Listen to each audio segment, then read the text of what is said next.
Hello, everybody, and welcome to episode number 17 of I Wish You Were Dead, a podcast about things that used to be alive. My name is Mike. That is Gavin. Gavin, how you feeling, buddy? Well, currently I'm feeling okay. The last couple of days I've been a little under the weather.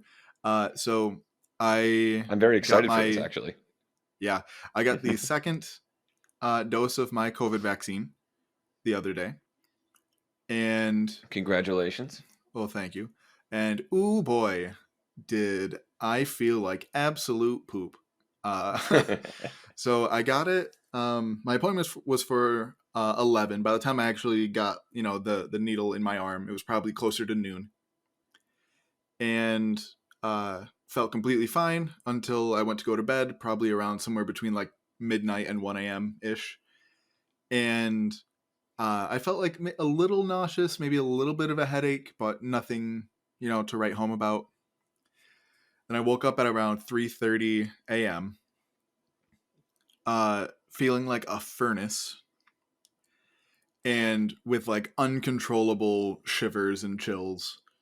Felt super Oh, nauseous. Um, the best analogy that I could come up with was it felt like being incredibly drunk, but so, yeah, go ahead. without the numbness of being drunk. It's funny you say It was one of the worst experiences I've ever had in my life.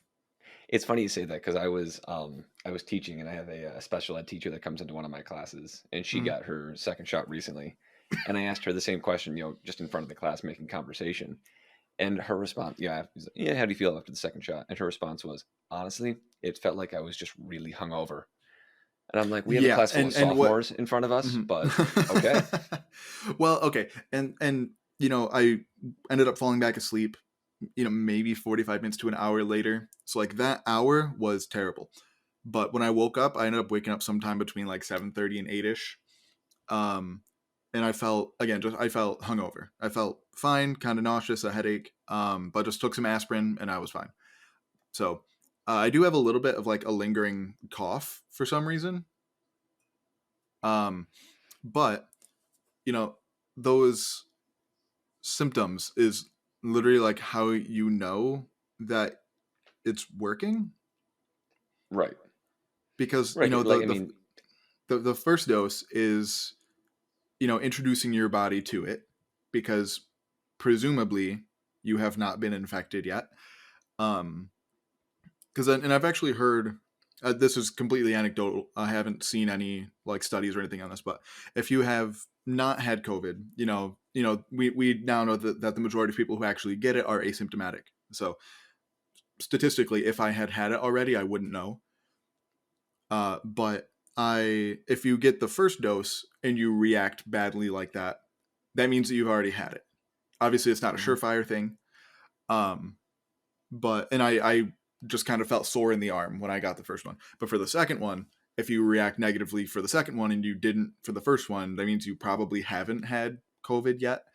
Um, but yeah, so it's like the first dose is introducing COVID to your body, essentially a non-viral form of it.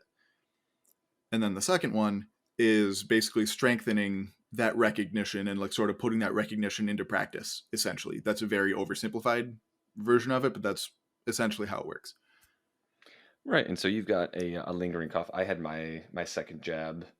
Oh goodness, is it 2 months ago now? Yeah, I think it's about 2 months ago. I Oh had yeah. my second shot, and it was, I had my second shot. I was the first shot sore arm, the second shot sore arm, and then the next day it felt like a combination of being, really dehydrated and kind of Mm-hmm. hungover.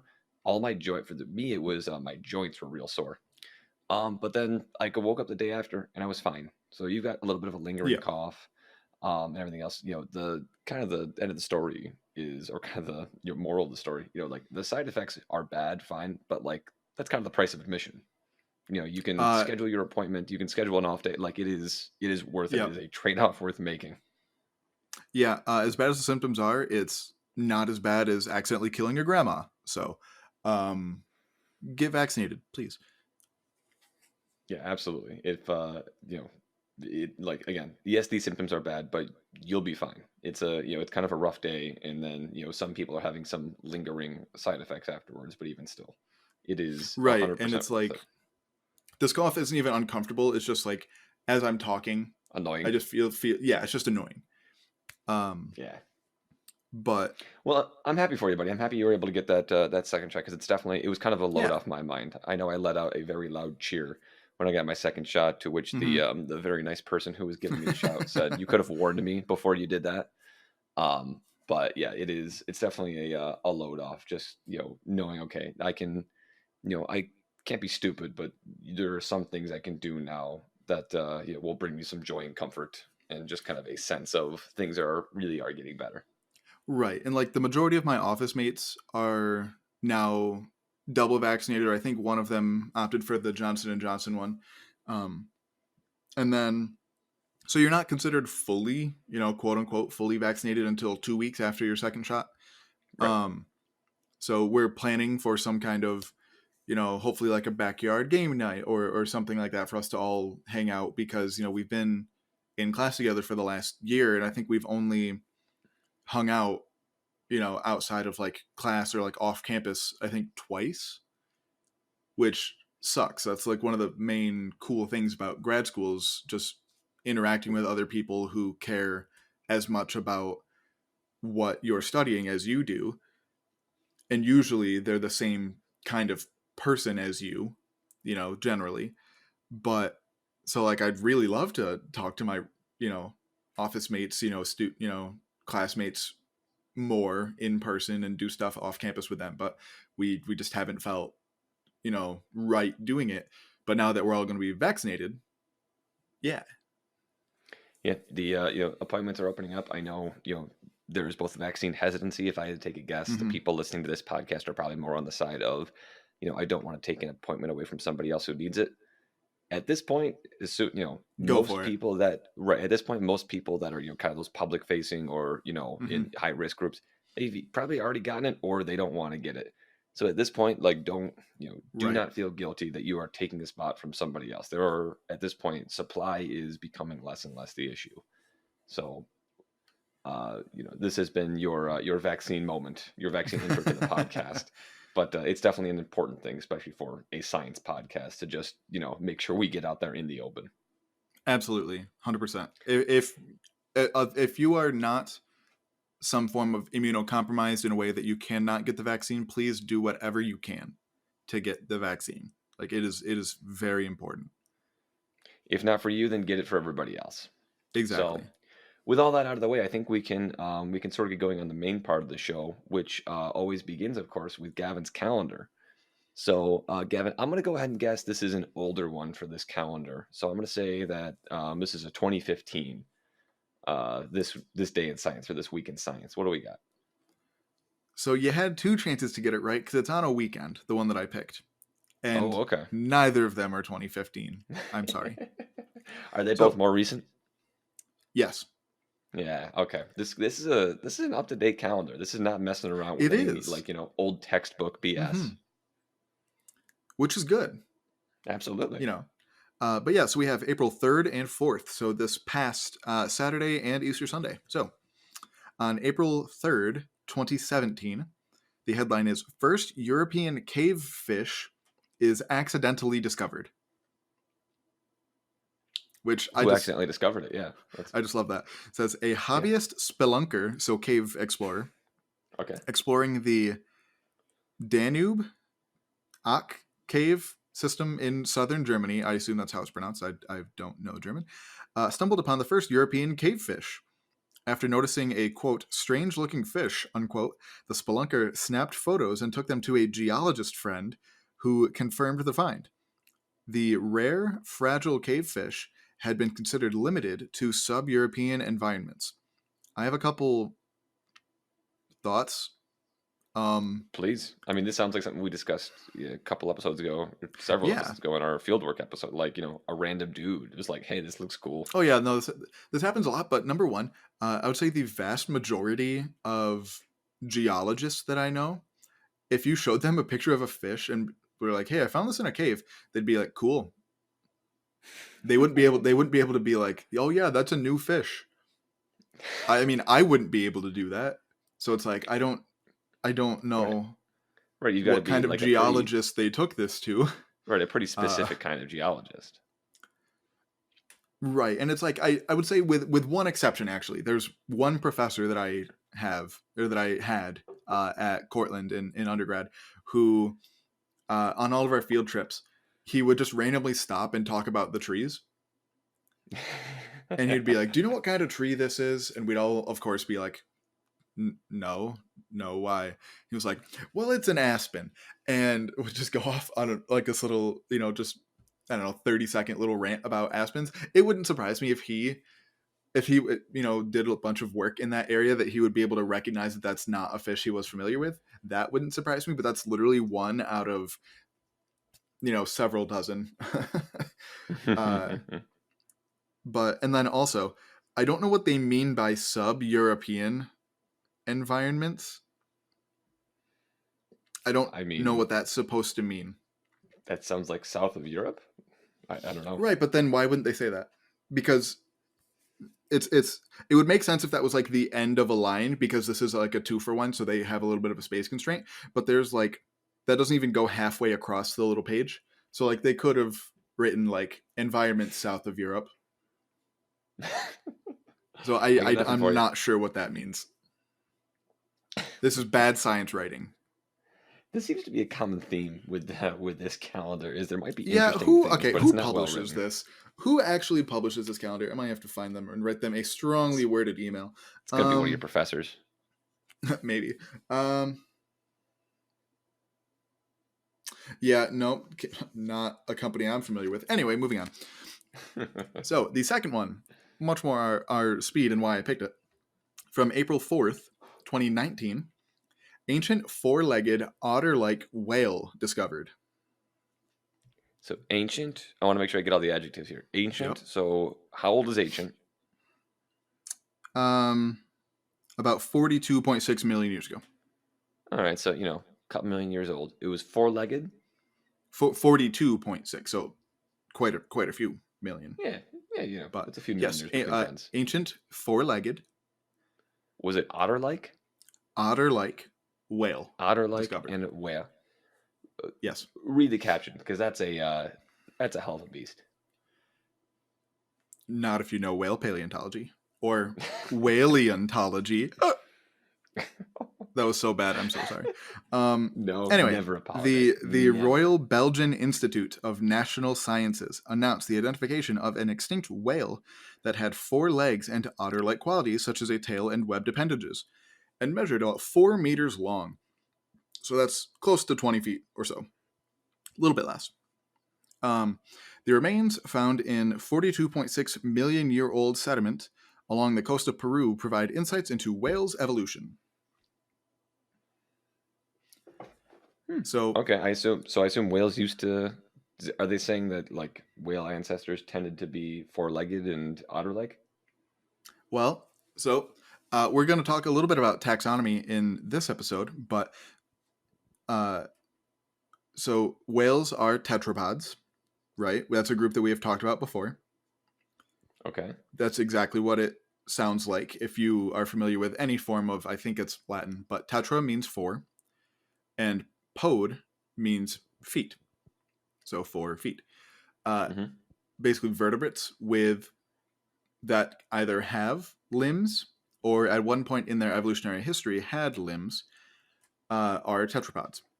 That is basically your salamanders, reptiles, including birds, and mammals. So, uh, at one point, yes, whales had legs. And in fact, if you look at like a blue whale skeleton, they do actually have. They're very, very reduced, and they don't even stick outside the body anymore. But some of the bones for their hind limbs are still there. Hmm. Uh, Just kind of like a vestigial. yep. Okay. But yeah, so whales, their closest relatives, we're pretty sure, are hippos. Hmm.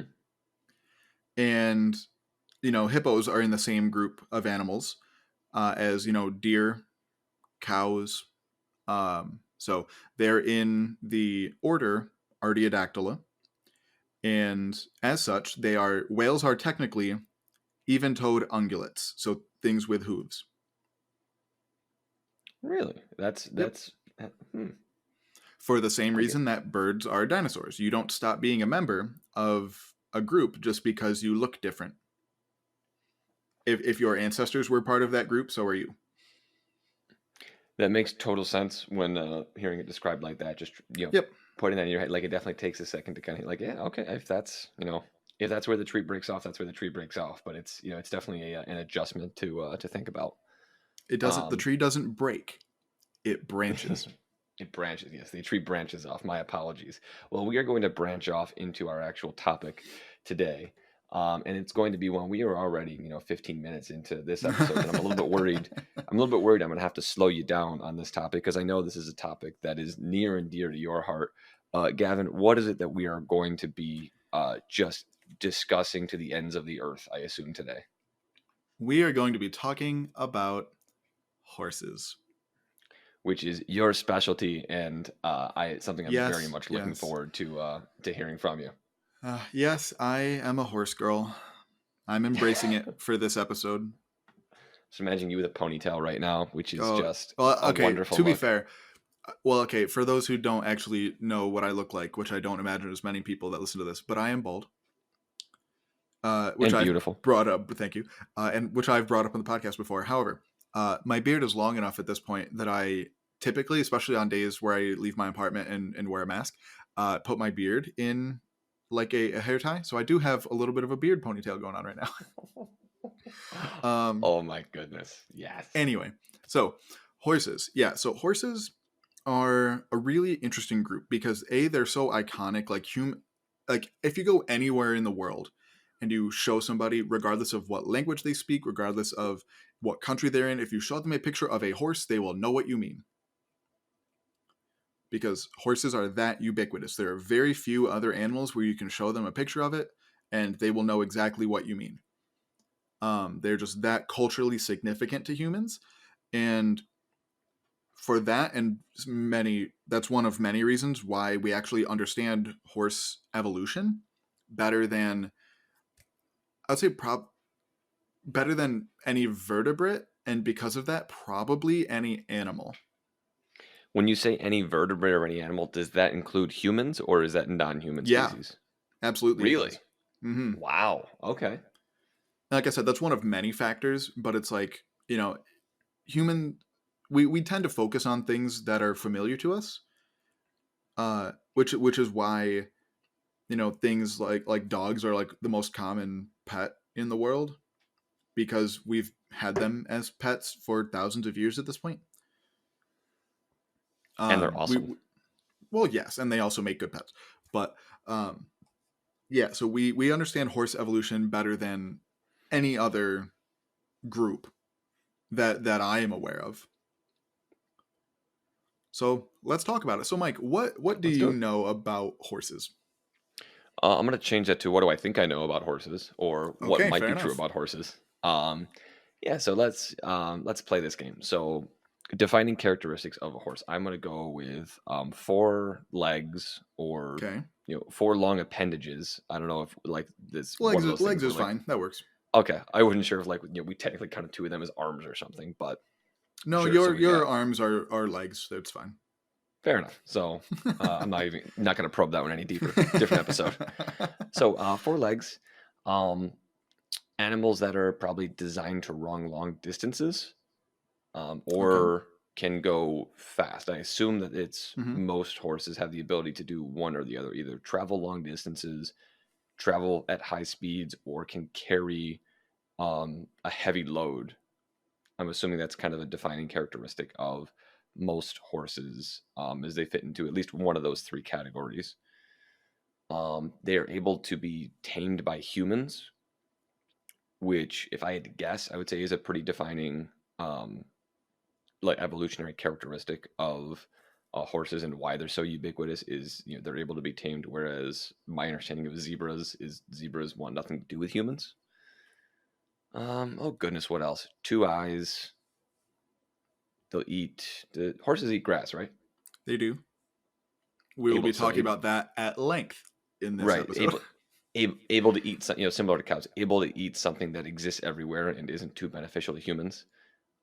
Those are uh, those are kind of uh, my first thoughts. If you want to include like has a tail or something, but that's if I'm trying to Right. be as broad as Hmm. possible, that's kind of Okay. where I'm thinking horses kind of fit in.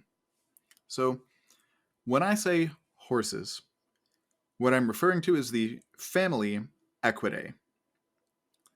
And so that includes everything you just talked about with horses, but also zebras, donkeys. Hmm. Um, and those are pretty much the only kinds of horse that we have today. Um, but so, because this is sort of the first episode where we talked about one group specifically, instead of sort of talking about different groups as they relate to like an event that's happening or a time period, I'm going to go ahead and give not the full taxonomy because that would take way too long, but a much more complete taxonomy Abridged. of yes, that's a good word for it, an abridged taxonomy of horses. So, uh, and this will further provide evidence for why we don't really use, the kingdom, phylum, class, order, family, genus, species as like a hard and fast rule anymore, um, because you will find that there are many steps in between that don't fit neatly in there. So, horses are animals. They're in the kingdom Animalia. They're in the phylum Chordata, so they are chordates. Within that, they are vertebrates, so they're in the, I believe, subphylum Vertebrata. And then most of the rest of these are just unranked clades, so I'm not going to say what rank they are, but they are tetrapods, members of the group Tetrapoda, meaning they're vertebrates with 4 limbs.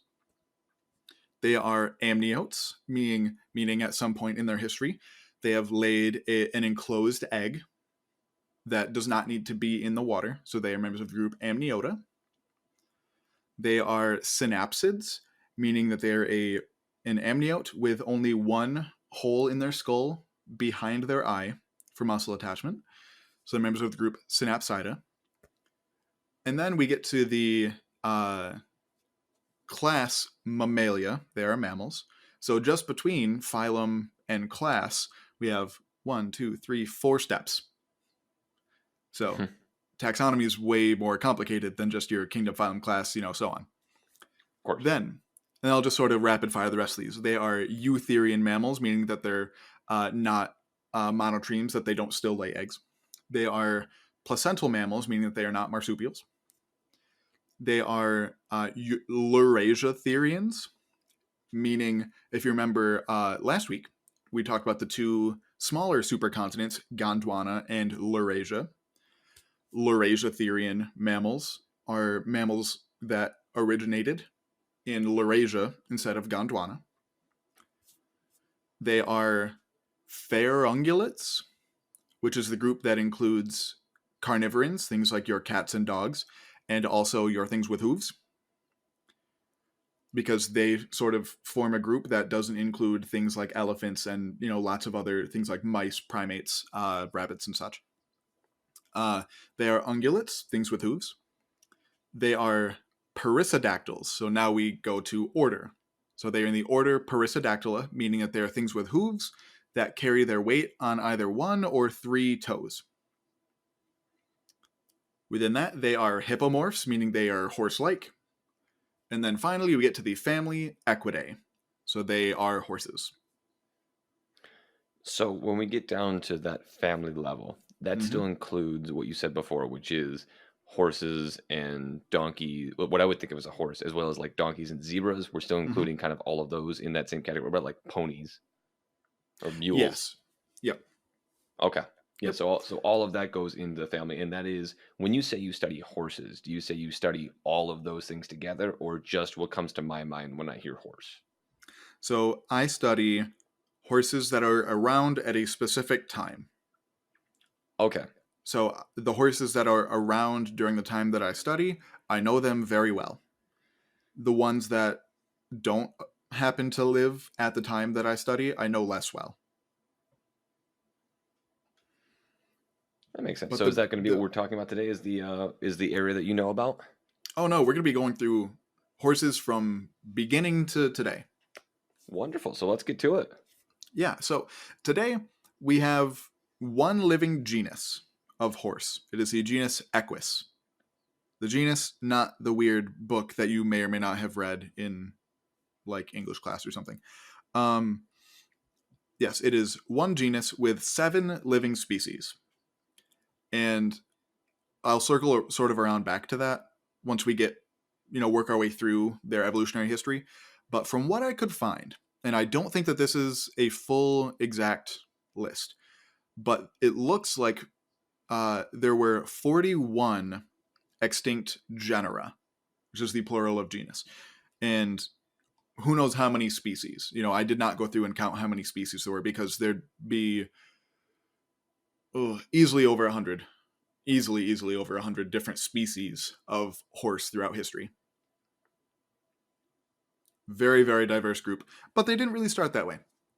So the first, for sure, horse, and I specify like for sure because anytime that a new family pops up or a new group in general pops up, there's always sort of a little bit of a blurry line, whether it's like, okay, there's this thing that like looks horse-y, but it's like, is it actually Yeah. a horse or is it just super closely related to horses?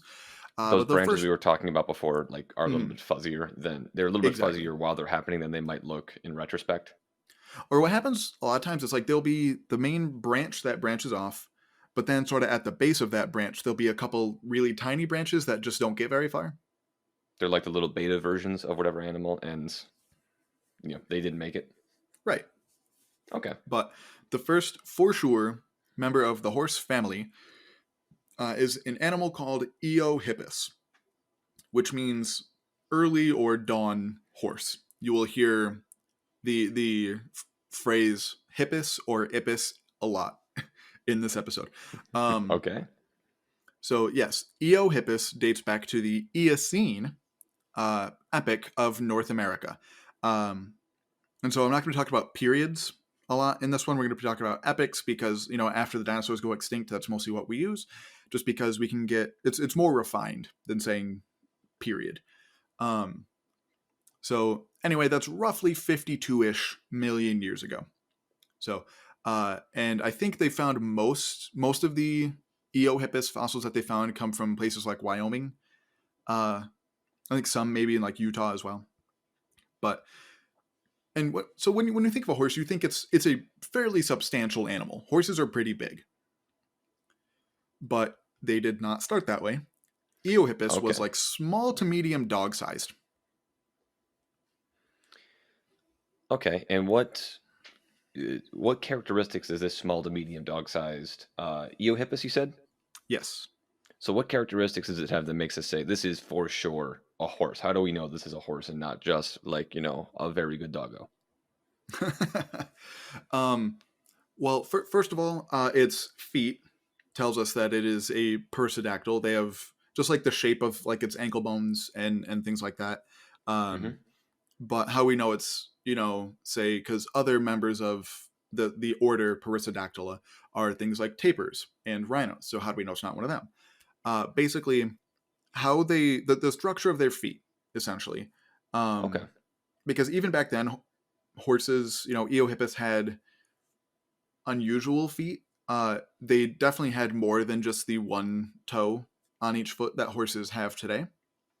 Right. They had 5 toes still on their front limbs and 4 toes on their back. However, they carried their weight mostly on the middle 3, so their pointer finger, their middle finger, and their ring finger, and the equivalent toes. And that's how we know they're perissodactyls, as well as the ankle stuff. But Hmm. again, from at the very beginning of a group, it is kind of fuzzy where it belongs, but also just some skull features that I'm not really going to get into here. Um, Okay. but But so the hooves are definitely one of the main characteristics. That was something I left out of my mhm, description. But is if it's a horse, it's going to have hooves or some sort of hoof-like, feet. We'll mhm. call them.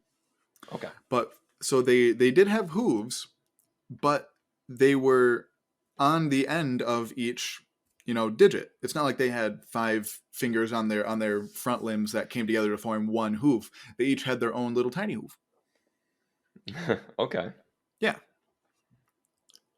Hmm. And so like I said, it was, I would say, like at the largest size, maybe like German Shepherd would be like a really large Eohippus. They were Hmm. likely smaller than that. Um, and so the reason for this, or part of the reason for this, is because at the time, the Eocene epoch was very, very, very hot and very, very, very wet. So, like I said, they found some of these in Wyoming and Utah. At the time, that was like rainforest. So it's like if even Utah and Wyoming were rainforest, the rest of the continent is very, very, very foresty. Right. And forests tend to not uh, let things get very big, just because if you're this really large thing, you're not going to be able to move, especially if you're an herbivore, you're not going to be able to move in and out of trees to escape predators very easily. Right. So they tended to stay relatively small. And also, when things are hot, things are also generally pretty small. Um, and so, also, for example, in one of the more foresty environments that we still have around today, like the Amazon in South America, like the largest animal period in South America, at least native there, is only about 650 pounds, which As compared to compared things to like a like what, a North whale? America, where it's like bison, Okay. What does a uh, bison weigh, like a ton? I probably about that, maybe a little more, but Okay. about that. Places like Africa, where it's like on the savannah, where it's very open and very dry, not a lot of trees. You have elephants and rhinos and Cape buffalo, all animals that are very large. Hmm. Uh, but they were stayed small, and their limbs were not very specialized yet. Horse limbs today are very, very, very specialized to do exactly what you talked about: running very fast in pretty much just one direction. Whereas these guys, they still had very mobile limbs to be able to, move, weave in and out of trees and things. Right.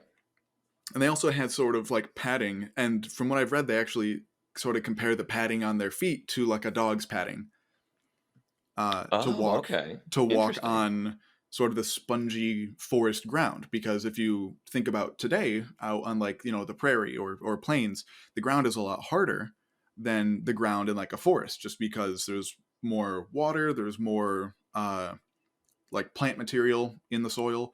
So if they had, hooves specialized for like hard ground, they would kind of sink in and not be able to walk as well. Okay. So they That were makes sense. not at all the big, majestic, you know, animals that we think of today with horses. Uh, and they weren't even eating the same things. Obviously, like you said, horses today eat mostly grass. At this time, Eohippus mostly, it had teeth actually kind of a lot like ours, at least our Really? molars. Yeah, they were relatively flat and what we call bunodont dentition, meaning that they're uh, rounded to kind of boxy, but without being super specialized for any one particular thing. Uh, so they ate, we think, a lot of like fruit, some leaves, nothing particularly hard to digest or process with your teeth. So very weird. If somebody saw this thing today, you would not look at it and be like, "Yeah, that's a horse." And But so when they does that are. actually come about? So we start off with this Eohippus, and Mhm. then where does the branch come next? Do we go pretty quickly from Eohippus to something I would look at and say, oh yeah, that kind of looks like a horse, or something similar to it, or does it take a while for that to come around? It takes quite a while. So Eohippus, sort of sticks around for quite a while. There are several species of. Like I said, I'm not all that familiar with uh, the horses outside of where I particularly specialize. But Eohippus hangs around for a long time. Um, Right. and then Once we get to the Oligocene epoch, a little more than 30 million years ago, things start to sort of dry out a bit from the really wet rainforesty times of the Eocene. Hmm. And as it got drier, you know, big forests need a lot of water, so they sort of started to reduce in size relative to sort of more open areas. And then once things start to open up, we see two new horses, and like there were other horses around at the time of Eohippus, but Eohippus is like the most common, the one Right. that's talked about most often. But we get two more called Mesohippus, which is I think means middle horse, and Myohippus, which I think technically means lesser horse. But um, Okay. yeah, but I think it's actually mostly named after the epoch following the Oligocene called the Miocene, which we will talk about. But yeah, so Mesohippus and Myohippus. So they have longer skulls, so more of the sort of long, like the joke, why the long face? Uh, longer skulls, because that allows them to sort of be chewing food in the back while also grabbing new food with the front of their mouth. That's why a lot of, especially grass eating animals, have long snouts. Uh, they have Okay. now three toes on all of their feet. They have since lost two toes on their front feet and one toe on their back feet. However, their middle toe is the largest and supported most of their weight, which is much more typical of, or much more like a modern horse. And I know you already said this, but how Mhm. roughly how long ago was this? So we start to see both of these a little bit before we actually get to the Oligocene, so at the very, very late Eocene, so that'd be around 34, 35-ish million years ago. Okay, so we're getting, we are getting, that what was it? Eohippus was around 40 some odd million years ago. Yep. Okay, so we're getting, we've cut that down by a quarter, Hmm. Yeah. getting closer and closer Um, to the present day. Actually, let me ask this question. So yeah. humans, correct me if I'm wrong, like depending on the definition of humans have been around for what, like 200,000 years? Our species, yes. Homo sapiens, yes. Have humans influenced the evolution? Have we been around long enough? And then have we actually influenced the evolution of horses? I know we're well away from that actually, coming up in our timeline here, but just that's something that crossed my mind.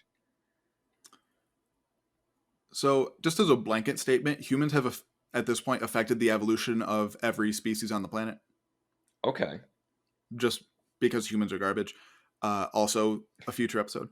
Um, but specifically, if you mean like domesticating horses, Yes, that's more what I'm talking. Like, humans have needs. yes. Okay.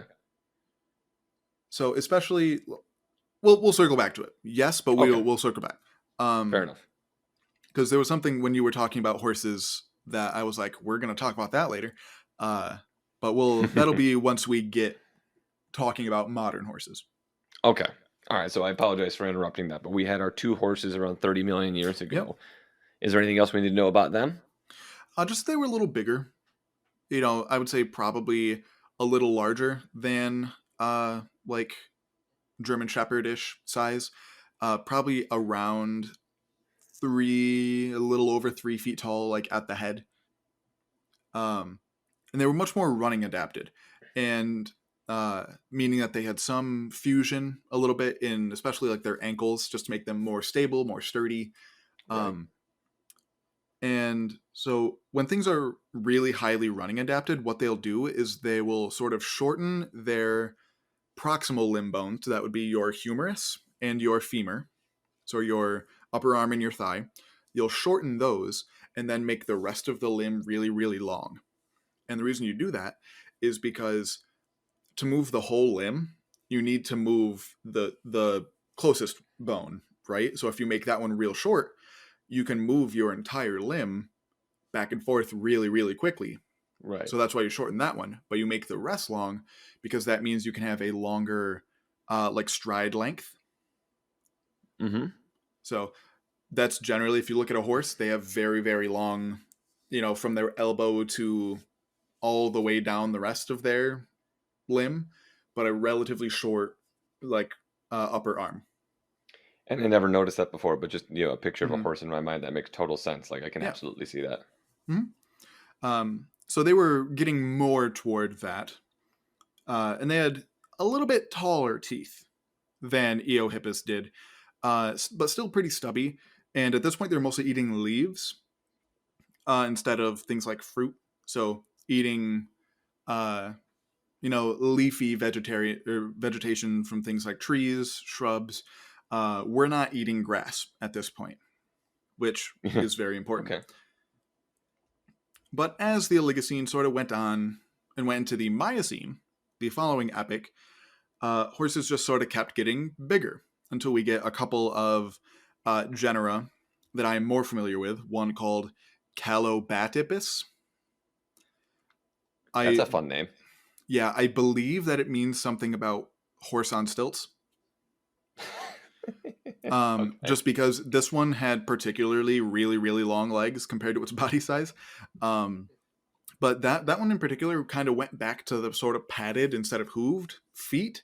So we think Hmm. this one might have been more adapted to uh, sort of marshy type areas. And that particular genus actually ended up migrating to Asia across the Bering Strait land bridge, through Alaska. And there's a couple specimens of that genus from over there, as well as a couple uh, of its descendants over there as well. But those did not turn into things like zebras and the other horses we see there. That lineage went extinct. Um, then we have a couple other sort of bigger horses called Hypohippus and Megahippus, Hypohippus which, and megahippus. So I assume those get much larger. I mean, relative for the time, yeah, they Okay. were 3.5 to 4 feet tall, about pony sized. Okay, but still much larger than what we had before. Yes.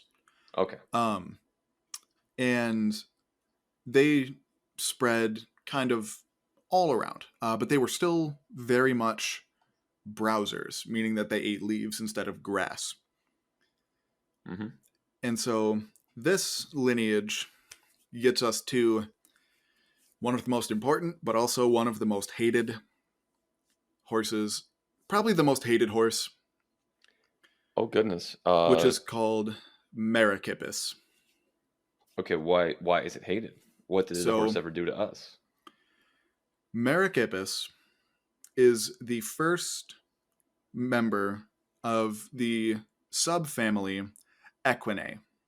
So when you hear equine, that means a member of the family or subfamily Equinae rather than the family Equidae. It's like a subgroup of the family. Um, Hmm. and so Merychippus is the first true member of that. And from what we can tell, Merychippus split off into, I think the last number that I saw was like 7 different lineages, which makes it just a nightmare for figuring out which of those lineages are more closely related to each other than other ones. How does that work exactly? So Merychippus became very, very widespread because it was not super well adapted, but the key trait of the subfamily Equinae is called a hypsodonty, which means Right. tall teeth. And in order to eat grass, because grass is very, very tough. If you've ever happened, I grew up in a pretty rural area. Sometimes I would just like pick up a piece of straw or grass or something and just kind of chew on it. I don't know. Right. Maybe that's weird. I don't know. But Eh, not grass that is weird when very you're a kid. tough. Grass is very gritty Hmm. because it has these little tiny, completely natural particles of essentially sand in them called phytoliths Right. that are basically supposed to be for predator defense. And by predator, I mean things that, herbivore defense, because, to grass, that's a predator. Uh, so basically, it wears down your teeth very, very quickly if that's all you're eating, because it's basically you're chewing sand. Mm, And sand is a lot tougher and harder than the material your teeth is made out of. right. But if you just make really, really tall teeth, you can eat all the grass you want as long as you still have some tooth left by the time you're old enough to just die of natural causes. Hmm. You need to, like bank those teeth from the time you're born until you die of natural causes. Exactly. And so Merychippus doesn't have true hypsodontia yet. Its teeth are not that tall, but they're Hmm. tall enough that we can tell that this is the first horse that was like moving toward eating only grass. And because of that, that just offered up so much more space for Merychippus to occupy that wasn't already being occupied by other species of horse. And because of that, Merychippus made it all the way from like, the Great Plains, even up to like, Saskatchewan, in Canada, Alberta in Canada, all the way down to like Florida and Mexico. And so, Really? Okay. yeah, so these populations just naturally just became different enough from one another that they branched off into their own thing, you know. Hmm. So Merychippus is a nightmare. And it's a great example of what in paleontology is called a wastebasket taxon. Wastebasket taxon. Yes. So in the past, I'm fairly sure we've talked about this, but a taxon is basically just any, it could be a genus, it could be a species, but just any group that you are referring to in a scientific sense. So, Hmm. uh, but a wastebasket taxon is basically, it's like, okay, so in Merychippus's case, we're like, okay, this is a horse that is relatively mesodont. So not middle, if hypsodont means tall teeth, mesodont means like middle teeth, so it's like they're tall but not super tall, and it's like, so it's a mesodont horse from around this time. It's just Merychippus. So Okay. in reality, Merychippus probably represents many species that are not currently called something that they should be. Instead they are called Merychippus. Is um there any hope of actually like getting proper species names there, or is that something that's just going to be lost? Probably eventually, but I don't know of anyone working on it right now. God, well, I know someone that could do No. it. No, thank you. Um, but yeah, so Merychippus is just very annoying for those reasons. But it's very important because it branched off into, of those many lineages that it did, the two most prolific ones called, so in between family and tribe, there are a couple different, well, many different steps, but um, I'm sorry, between family and genus, there are several different steps. One of them, like I said, is the subfamily Equinae, but between subfamily and genus, there is a level called tribe. And so the two most successful tribes of horse are the Equini and the Hipparianini. Equini and Hyperion. Oh, all Yes. right. So, Fun names all around today, I've got to say. oh, I know, they're great. So first, we will talk about the Hipparianini because they're not around anymore. So Okay. basically, when that split happened between Equini and Hipparianini, obviously the horses didn't think this because this isn't how evolution works, but bear with me here. But basically, the Equini were like, okay, how am I going to deal with eating more grass? I'm just going to make real tall teeth. And it's like, well, I can just have more of it. I can just have more tooth if it's just going to wear Right. down my teeth faster. Whereas the Hipparianini, instead of, obviously they still had tall teeth, much taller than Merychippus, but not as tall as uh, equinine horses. Instead, they made the enamel in their teeth a lot more complex, so they made their teeth more resistant to wear from eating this tough grass. Whereas, Yeah, so two different approaches to the same way. One, just you exactly, have you have more of a buffer versus the other one. You're making what you do have stronger. exactly, that's a great way to put it. Okay. And so at the time that I particularly study, the Hipparianine horses were way more diverse than Okay. than the equinine horses. And so around this time, So this would be sort of toward the later end of the Miocene. Right. So this would be between 20 and 15 or so million years ago. Things were kept getting cooler and drier. Grasslands just kept expanding and expanding. And at one point, there were like all coexisting at the same time, like 7 or 8 different genera of just Hipparianine horses, which is a lot considering we only have one genus of horse at all today. Mm-hmm. Um, so they, even though things like Merychippus was, roughly pony sized, some of its descendants that were Hipparianines got relatively small again. We have little tiny guys, Oh, so we're going back the other way. yeah, there's one called Nanippus, which is, again, smallish dog sized, German Shepherd or smaller sized, um, most likely smaller, and then all the way up to some one called Neo-Hipparion, which was not quite as big as modern horses, but getting there. And outwardly, you would not really be able to tell that this is any different or in a different group than your modern horse. They would look almost identical. Oh, okay. So now we're finally getting, and they're the same. Are they smaller or? At this point, I mean, it varies. Like I said, we have ones ranging from like small dog to almost full-sized horse. Okay, so it is more likely you are going to see one that's like that's a small horse. Would be Yes. would I as a layperson would say. Okay. Yep. At this point, all of these you would be able to look at that and be like, that's a horse.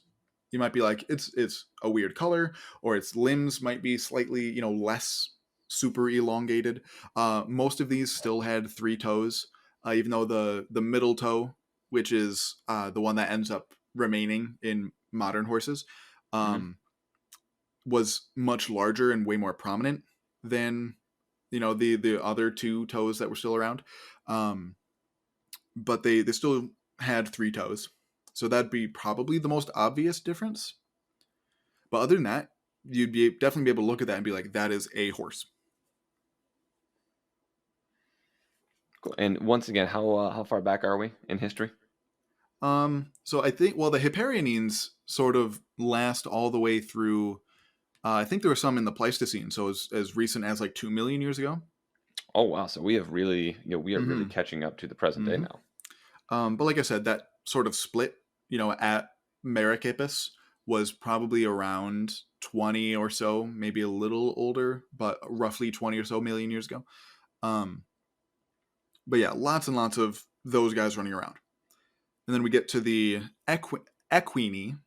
So equinine horses is how, like, the proper terminology for that. This is the lineage that gives us our modern horse. So uh, they also had lots of different members, some of which also got quite small as well. Um, but obviously, like I said, we only have one genus of horse. So we go through lots of different horses all the way through. There's one horse that I believe I've actually talked about. I think I talked about in the the Bone Wars episode, called Pliohippus, which personally I'm fairly confident if I saw it, I'd be like, that is just a regular horse, maybe a little smaller. But not by a lot, because Pliohippus is, by a fair margin, the largest horse in the collection that I work with. They have just very, very large, chonky teeth. That's mainly, the part that I work with all these Chonkers. horses. Very large. And for a long time, people sort of thought that. So there's 2 different ways that things evolve. Well, there's 2 different ways that things sort of turn from one species to another. Hmm. And there's one called cladogenesis, where there is that branching, where it's, say Merychippus branches off, or a population of Merychippus branches off to form this other thing, but Right. Merychippus is still around. Hmm. or there is what's called anagenesis, where it just means that Merychippus turned into this other thing. Merychippus is no longer around. Not because it like went extinct like you would think of it, much more like sort of like evolution in the Pokemon sense, where it's like this thing turned into this thing. Right. Eventually, it just changed where any parent to child difference is going to be negligible, but eventually, like you got Right, to draw a line somewhere. right. So for the longest time, it was sort of understood that it went Pliohippus turned into Dinohippus, turned into Equus, the modern horse. That's no longer really considered true. We think that Pliohippus turned into a different horse called Astrohippus. Again, just really cool names. Literally like Star Horse or Sky Horse. Like, Or ass horse. oh my. Um, but let's see. So then, so I don't know what the current um thought is for uh where what Dinohippus came from. In my opinion, just from the evidence I've seen, I would still probably say, again, just from my personal experience with the specimens that I have personally looked at and seen, I some of them look a lot like they're transitionary between Pliohippus and Dinohippus, but that's just me. Um, but yeah, so Dinohippus and even some of these Hipparione horses make it through to the Pleistocene, the ice ages and things, until uh, about 10,000 years ago or so. By this point, I think all of the Hipparione horses, so the more complex toothed horses, are extinct by this time. But very importantly, all horses go extinct in North and South America by 10,000 years ago. Really? Yes, 10,000 like that? That was like yesterday. 10,000 years ago. pretty much. Good And so, lord. at various points, as we talked about last week, North America was very connected to Europe and Asia and Africa throughout a lot of its relatively recent history. And so, horses migrated from North America, where they had only left like once or twice, to go to Europe and Asia to form, the populations that are native there, and completely went extinct in North and South America until only like 500 years ago. I'm assuming Europe had something to do with this, if I know anything about history. Yep, when the Europeans brought them over, and wild horses were accidentally introduced into the Americas again, uh, in I think the early 1600s, because some country, I think Spain, set up a breeding colony on one of the Caribbean islands, and some of those ended up escaping, and then some of their descendants ended up escaping, like somehow escaping onto the mainland, Mm-hmm. and then those descendants were domesticated by multiple, or like I guess because they were already domesticated, but I guess tamed by multiple, Native American populations. Um, so it wasn't all just Europeans giving things to the Native Americans. It's like no, the Europeans were kind of incompetent, and some of their pets got loose and were found and retaken and taken care of again by Native Americans. But yeah, so that takes us to the modern horses. And honestly, I kind of thought that horses were less diverse today than they actually are. Less diverse today than they actually. So they're more diverse than you would think. No, they're more diverse than I kind of thought because Okay. for things like cows, uh, in I think that there is only one member. I think they're the only member of their genus still around today. Let me confirm that. Let's see. No, okay, so there are multiple different members of their genus still around today. But for horses, like I said, there are 7 different species. And then I'm not going to go into it, but the genus Equus probably should be multiple, like split up into different genera, because there's like a ton of subgenera of horses. So it's like, Hmm. yeah. So let's see, there are 3 living subgenera of horse, but there are, from what I can tell, at least, probably 10 or so more, because Equus has been around for a very long time. Uh, you know, in retrospect, not a super long time, but over a million years. Um, but today we have the subgenus Equus, which is your wild horse, which includes domesticated horses, and also Przalski's horse, one of the truly sort of what most people think of as the only like population of truly like wild horses, like a population that was never domesticated. Like there's obviously like Okay. wild herds that sort of roam the Great Plains in some areas, but it's like those are formerly domesticated horses that are now feral, similar to like dingoes. Uh, but Przalski's horse is a population that was never domesticated. They've been truly wild the whole time. Even to this day. Mm-hmm. Yep. Wow. There's not Okay. many of I've them I've never left. heard of this. Yeah, There's I've never not heard many of of this them one. left, but they're still around. Um, then there is the subgenus Asinus, which, yes, that would be your donkeys.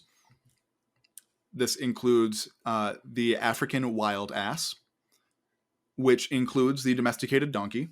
That is what domesticated donkeys are descended from. There's also in that subgenus, there's the onager, or the Asiatic wild ass, and then something called the Kyang, which is native to Tibet. What is the species of donkey that is also a hybrid with a dragon? What's the proper term for Oh that? my god. Like from Shrek, you mean? From Shrek, of course, from Shrek. Okay, just clarifying. Okay. Um yeah, I don't know. That's an excellent question. I'll definitely look into that. You're gonna have to Um propose that one at the next meeting of next meeting of town. Like, all right, what do we call this one? and then the final subgenus of horse is Hippotigris, Ooh, striped horse. zebra. Yes. So that would Yes. be Gravy's zebra. Not spelled the same, but still funny. Still Um, delicious. there's the plains zebra and the mountain zebra. Mountain zebra. Yep. So there are Mountain 3 zebra. species of zebra. Wow. Okay. I Yep. did not know that. They all look very much the same. Like their striping pattern is quite a bit different from one to another, but Are they all black and white? yes. No, like rainbow zebras. Okay. Nope. Sadly. But that sort of takes us through the modern horses. So, uh, circling back to what I was going to circle back to, you talking about us sort of messing with horse evolution. So, yes, that absolutely did happen. And there are no horses that are naturally evolved to be able to like move heavy things or be strong. That Really? is That's not a that that is purely purely. a human thing, because what would they need to pull things for? Yeah. Okay. They I guess that their makes it. Yeah. Okay. their best survival strategy is to just be able, especially because they live in such flat, open spaces, is to be able to run as fast as physically possible in one direction and be able to just run faster than whatever is chasing them. And there's no need to carry an extra, 200 pounds on your back, Or pull before a humans wagon, showed up, or or pull away, or any number of things. so yeah, like things like Clydesdale horses. That is a very suboptimal horse. Like if you were to release, a Clydesdale or like a Mustang, just out into the wild, the Clydesdale would easily be eaten first. Because yes, it is a lot bigger and stronger, but they can't run for nearly as long or as fast just because they're so bulky. Mm-hmm. Um, but yeah, so there is, big, heavy like draft horses are not really a thing in nature. And that kind of brings us up to the present day, correct? Yeah. So what do you have any questions about horses? Mostly the one question that came to my mind is more of a question for you than about Hmm. horses. But just, this is kind of your thing. We've talked about it a whole lot for any new listeners to the podcast. This horses have kind of been Gavin's thing for, a couple years now, right? At this point, yeah, about a year and a half.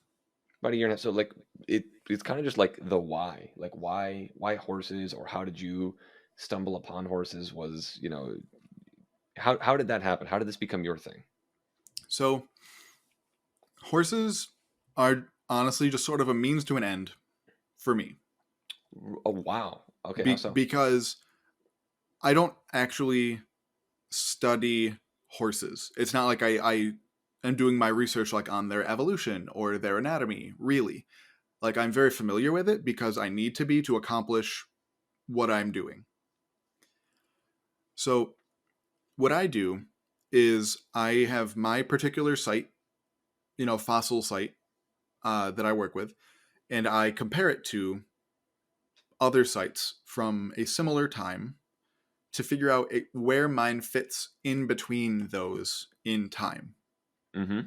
So in order to do that, I had to make sure that the fossils that I was looking at were actually, called the right thing. And at the time that I study, horses were everywhere and very very diverse. And even within a span of like a million years or so, there are completely new species that are around. So for example, um, like I said, the time period that I work in was much more diverse for the Hipparianine horses, the more complex toothed horses, than the ones that eventually led to modern horses.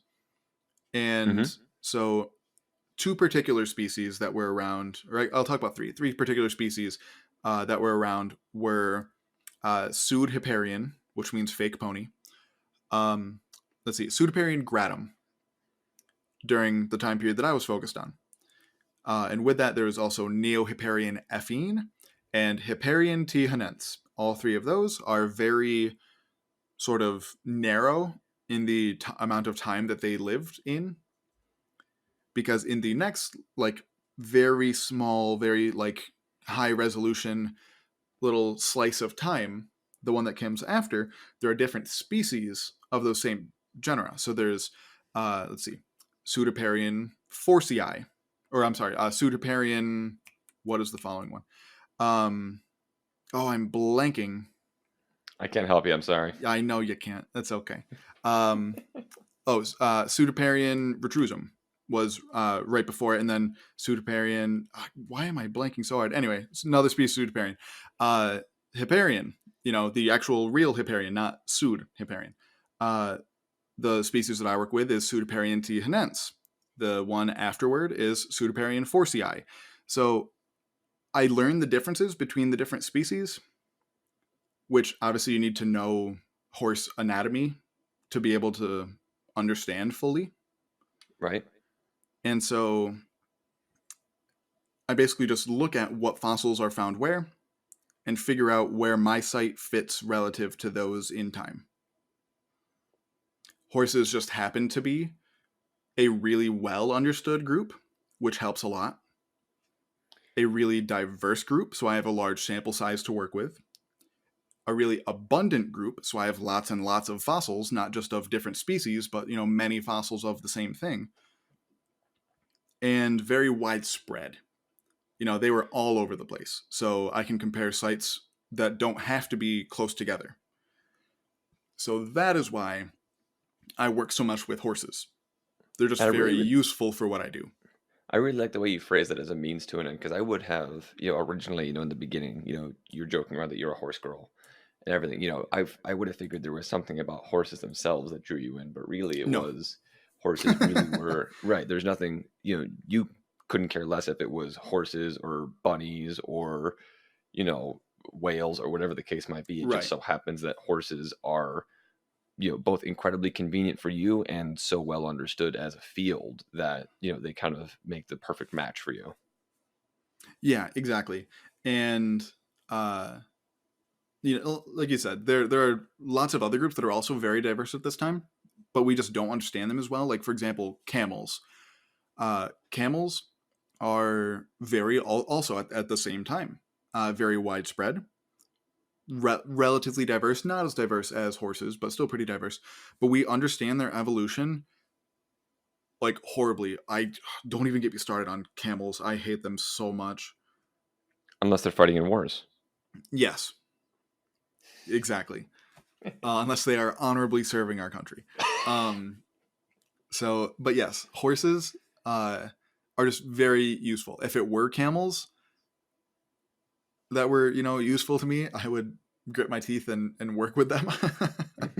um, but yeah, there's nothing particular about horses. But I do enjoy that I really like that I know more about them than probably most other groups, just because, like I said at the very top of this, we understand their evolution better than literally any other animal.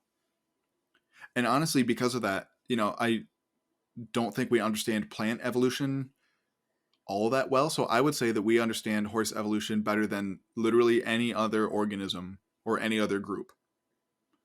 And that really is wild that it's been, Hmm. horses, a reasonably common animal. Like you said, you can go just run anywhere, but just, I don't know where I would have put that. I probably would have put humans somewhere close to the top, just given the potential interest in that. But, horses are the most well understood animal from an evolutionary perspective. Uh, I don't know. There's something kind of nice about that, knowing how important horses have been to human history. Well, and I think, I'm sure you can look up many, many articles about it, but using horses to teach evolution is incredibly important because we understand horse evolution so well. Horses are our best example of evolution. You can very clearly see transitions from small little dog-sized thing that scampered around the forest and ate fruit all the way up to this big majestic animal that eats its body weight in grass every day. We have It's all of it, those transitions over the last 50 million years, and there's no other group that we can really say that for. it's kind of the easiest animal to get somebody, how does evolution work? Well, we'll look at horses and then we'll get more Hmm. complicated from there. Exactly. And while we do understand human evolution pretty well, it is much easier to teach someone who is like skeptical of evolution through horses than it is through humans, because are a Right. lot more personal. You know, Of course. Right. It's a, Even though saying the statement that humans phylogenetically, because as we talked about with the whales, you don't stop being what you used to be. So saying that humans are technically monkeys, that is true, but most people kind of take offense to that. I I don't don't know. I know. think I it's cool. personally don't know why, other than Yeah. obvious you know racial epithets that are horrible.